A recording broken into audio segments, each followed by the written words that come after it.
আসসালামু আলাইকুম সবাইকে রমজান মোবারক। রোজা শুরু হয়ে গেছে আল্লাহর রহমতে। আজকের ব্লগটা হচ্ছে রোজার আগে আমরা কি করলাম সেটা নিয়ে, কারণ ভিডিওগুলো করা ছিল বাট সময়ের অভাবে আমি দিতে পারিনি। রোজার 2 দিন আগে আমরা হচ্ছে একটু বাইরে যাচ্ছি, রোজার জন্য টুকটাক জিনিস কিনতে হবে। আর আনিবাকে দেখেন, ও এখনই হচ্ছে গাড়িতে গান চেঞ্জ করা শিখে গেছে, আসে মজা পেয়ে গেছে এটা করতে।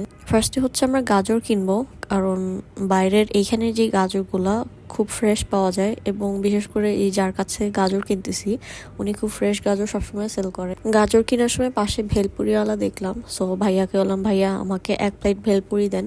রমজানে ইফতারের পর যদিও বের হওয়া হয়, কিন্তু এসব খাওয়ার মতো এনার্জি থাকে না। 1 প্লেট ভেলপুরি নিলাম খাওয়ার জন্য। আগে 20 টাকা দিয়ে 5টা ভেলপুরি পেতাম, এখন দাম 20 টাকায় আছে, বাট 4টা ভেলপুরি দেয়। যাই হোক, ভেলপুরি খাওয়া শেষ করে সপ্তাহে আসলাম। আজকে রাস্তায় প্রচুর জ্যাম, যেহেতু কালকে রোজা শুরু হয়ে যাবে।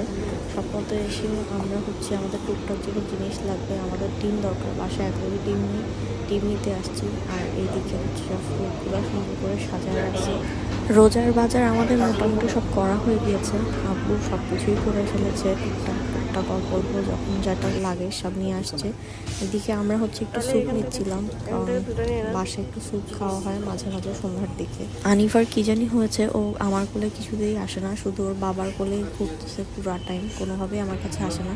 এই যে স্বপ্নে হচ্ছে ঢুকার এন্ট্রান্সেই ওরা রমজান উপলক্ষে রোজার জিনিসপত্র এভাবে সাজায় রাখছে সুন্দর করে। স্বপ্নতে কাজ শেষ হয়ে যাওয়ার পর আমরা হচ্ছে বাসার দিকে চলে আসছি, বাট আমার আরেকটু বাইরে থাকতে ইচ্ছা করছে, কারণ কয়েকদিন বাসা থেকে বের হই না। সো কিছু করার নেই, ফুটপাতে হাঁটছিলাম। এদিকে আনিবা বেলুনগুলো দেখে আজকে দেখলাম ভালোই রেসপন্স করছে। নর্মালি সে বেলুন দেখলে তাকিয়ে থাকতো, বাট আজকে দেখলাম নেয়ার জন্য ধরতে চাচ্ছে। সো আমার হাজব্যান্ড বললো, ঠিক আছে ওকে একটা বেলুন কিনে দিই, তো ওর জন্য বেলুন কিনে হচ্ছে। বাসায় চলে আসলাম, আসার পর বাজারগুলা টুকটাক গুছাবো। এখন সব মশলা ছিল বাসায়, তারপর ছোট ছোট প্যাকেট কিনা হয়েছে, কতগুলো আব্বু নিয়ে আসছে। দেন এখানে হচ্ছে ভিমবার, চিনি, যেটা মাস্ট এসেনশিয়াল রমজানে আমাদের শরবত খাওয়া হয়। আর আরেকটা হচ্ছে চানাবুট। এই চানাবুটগুলো হচ্ছে রাতের বেলায় আম্মু সবগুলা সিদ্ধ দিয়ে ফেলেছিল, আমি রাতে ভিজিয়ে রেখেছিল, পরে সিদ্ধ করে ফেলেছে একসাথে। এরপর আমি চিনি টিনি সবগুলা হচ্ছে জায়গা মতো গুছিয়ে রাখছি।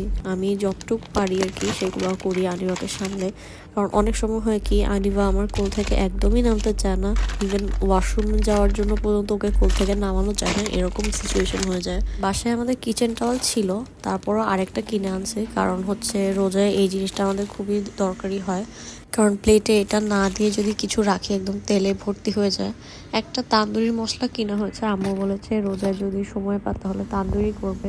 দেন soya sauce, cornflour, baking powder, এগুলো তরকারি। আর একটা জিনিস দেখাই, ফ্রেন্ডস কোম্পানির যে মালিক, ওই আঙ্কেল হচ্ছে আমাদের পাশের বাসায় থাকে। তো আঙ্কেলকে দেখতাম আমার বিয়ের পর থেকেই প্রতি বছর রোজা আসার 2 দিন 1 দিন আগেই হোক, যেভাবেই হোক আমাদের বাসায় একটা এরকম গুডিজ হ্যাম্পার পাঠায় দেয়। এখানে অনেক কিছুই থাকে, যেমন আজকেও দিয়েছে, চিড়া দিয়েছে, ওদের চিকন সেমাই দিয়েছে, স্টিক নুডলস দিয়েছে, পায়েস মিক্স দিয়েছে, বেকিং পাউডার দিয়েছে। ওদের আসলে যত আইটেম আছে আঙ্কেল সব কিছুই মোটামুটি পাঠানো ট্রাই করে থাকে আমাদের বাসায়। তো এই তো এখনও দিয়ে দিয়েছে, এগুলা আমি সব একটা একটা করে বের করছি আর দেখছি কি কি আছে। কারণ নর্মালি রোজায় যে চায়না গ্রাস, ফালুদা, তারপরে পায়েস, এগুলো হচ্ছে বানায় রাখি, এবং এগুলো খাওয়াও হয়ে যায় ইফতারেতে। খেতে এগুলো খুবই শান্তি লাগে আসলে। আর ওদের এই হালিম মিক্সটার কথা না বললেই না, খুবই মজা হয় আসলে। ওদের প্রপার একটা মিক্সিং থাকে ডালগুলোতে। একটা ছোট বেসনের প্যাকেটও দিয়েছে, আর সাথে হচ্ছে এরকম একটা লিফলেট দিয়েছে যেটা ইফতার আর সেহরির সময়সূচি দেওয়া আছে। এটা খুবই ইম্পর্টেন্ট আসলে, আমাদেরকে কেউই দেয় না এই আঙ্কেল ছাড়া। সো এটা হচ্ছে টেবিলে রেখে দিব, আমরা ইফতারের টাইমটা দেখবো। রোজার আগের দিন সকালে আনিবাকে নিয়ে হসপিটালে এসেছি, ওর একটা টিকা আছে, সরকারি টিকা।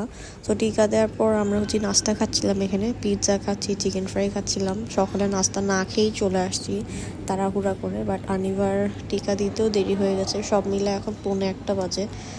এই তো রোজার আগে লাস্ট নাস্তা, এরপর হচ্ছে সবাই 1 মাস পর আবার নাস্তা খাবে। দেন বাসায় আসছি, এসে দেখি আম্মু হচ্ছে কয়েক রকম ডাল এভাবে মিক্স করে রেডি করে রেখেছে, এগুলো হচ্ছে গুঁড়ি করবে বেসন বানানোর জন্য। আনিফা হাত দিয়ে দিচ্ছে সামনে। আর এদিকে পরোটা বানানো হচ্ছে, ইফতারে আমরা মাঝে মাঝে পরোটা খাই।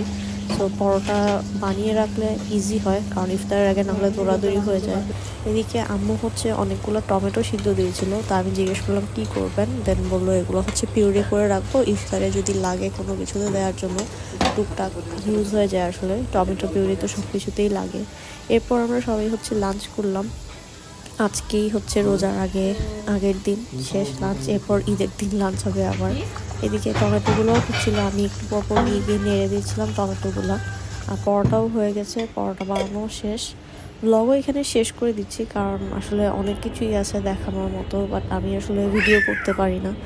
এক হাতে কাজ করে এক হাতে ভিডিও করা আসলে একটু ঝামেলাই হয়ে যায়। সো সবাই দোয়া করবেন, ভালো থাকবেন, আল্লাহ হাফিজ।